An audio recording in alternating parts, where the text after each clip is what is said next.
Hello everyone, কেমন আছেন সবাই? তো আজকে হচ্ছে স্কুলে বসে আছি, এখনও নাটক রিহার্সাল চলছে। দিনের বেলায় একবার স্টেজে রিহার্সাল করার পরে রাত্রেবেলায় হবে। তো রাত্রেবেলায় চলে এসেছি সন্ধ্যের সময়, 7টার সময়। এখন রাত্রে এসে এই তো স্কুলে দেখছি সব মেকআপ, বাচ্চারা সব মেকআপ টেকআপ শুরু করে দিয়েছে। সবাই মেকআপ করছে, মেকআপ ম্যানরা এসেছিলেন। অনেক ড্রেস ভাড়া করা হয়েছিল, ড্রেস আপের লোকগুলো এসবই এসেছিলেন সব। এই দেখুন সব চারোদিকে লোক, বাচ্চারা সব যে যার ক্যারেক্টারে সাজছে।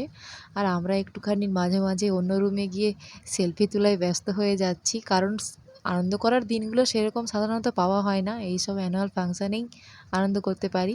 আর এখানে ছোট ছোট বাচ্চারা সব ক্লাস 3-4-এর বাচ্চারা এখানে করছে। আর এদের সব কি সেজেছে দেখুন, কীরকমভাবে সব ভূত, ভয়ঙ্কর লাগছে। ছোট ছোট বাচ্চাগুলো ক্লাস 3-র, এরা সবাই সব নাটকের জন্য সেজেছে। কুজো কানাই নাটকটা হবে, আর এরাও সেজেছে ভদ্রলোক, গ্রামের সব গ্রামবাসী আর কি।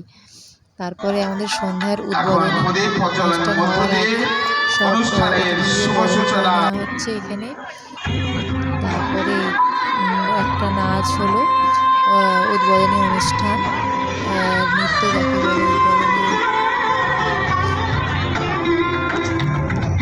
এটাও ছোটো ছোটো বাচ্চারা সব। তারপরে কিছুক্ষণের জন্য ভেতরে এলাম, দেখলাম বাচ্চারা কি করছে না করছে সব। এই এখন রাত্রেবেলায় 9টার সময় নাটক শুরু হয়ে গেছে। নাটকটা খুবই ইন্টারেস্টিং নাটক, একটা খুবই সুন্দর করেছেন। আমাদের ম্যাডাম শিখিয়েছেন, একটা স্কুলের ম্যাডাম বাচ্চাদের সব শিখিয়েছেন। তো দেখতে হলে